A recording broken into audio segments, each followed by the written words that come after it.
Hi friends, कमला kitchen को आपण मानक स्वागत। मुझे आज नहीं आसी चिकेन कराटार गोटे तरकारी रेसिपी चलो देखने। देखो मुझे कराटा नहीं जाइए। 3 ରୁ 4 टेबल स्पून दही दे देइछि, हलदी गुंड, लंका गुंड, लुण, धनिया पाउडर, जीरा पाउडर देकी 15 मिनिट पर्यंत रेस्ट करने छाड़ी देइछि। देखो गोटे ग्राइंडिंग जार नहीं किसी पियाज दे देइछि, एमती सुखिला नड़िया को ऐड कर देइछि, किछि 2 ରୁ 3ଟି कंचा लंका ऐड कर देइछि, गोटे टमाटो को एमती ऐड कर देइछि, किछि धनिया पत्र को एमती दे देइछि। ताको आमे ग्राइंडिंग करनबा।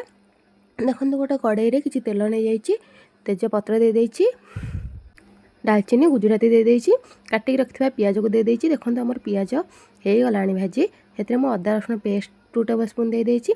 ताको भलो भाबरे आमे मिसै नै जिबा। देखो एठी मु ग्राइंडिंग करथिया मसला को ऐड कर देइछि, ताको टिके पानी ऐड करके भलो भाबरे आकु मिसै नबा, भलो की कसी दबा।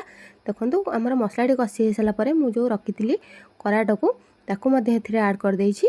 एथिरे जो किछि पानी ऐड करके भलो भाबरे आमे आकु 10 ରୁ 15 मिनिट पर्यंत कसी नबा भलो भाबरे। देखो मु एठी किछि गोलमरच गुंड को भी ऐड कर देइछि।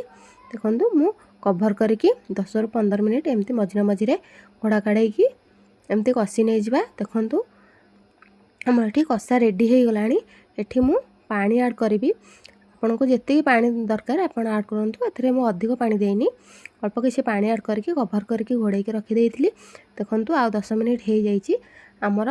देखंतु रेडी हे जाइछि चिकेन नो कराटा रेसिपी। देखंतु मु एठी गरम मसला पाउडर दे देइछि, कट्टा धनिया पत्र को ऐड कर देइछि, आकु भलो भाबरे मिसाई नै जिबा। हमर रेडी हे जाइछि कराटा तरकारी। आपण निश्चय ट्राए करंतु, बहुत ही टेस्ट लगता है। आपण मोर चैनल नुआ अछंती तो लाइक, कमेंट, शेयर, सब्सक्राइब निश्चय करंतु।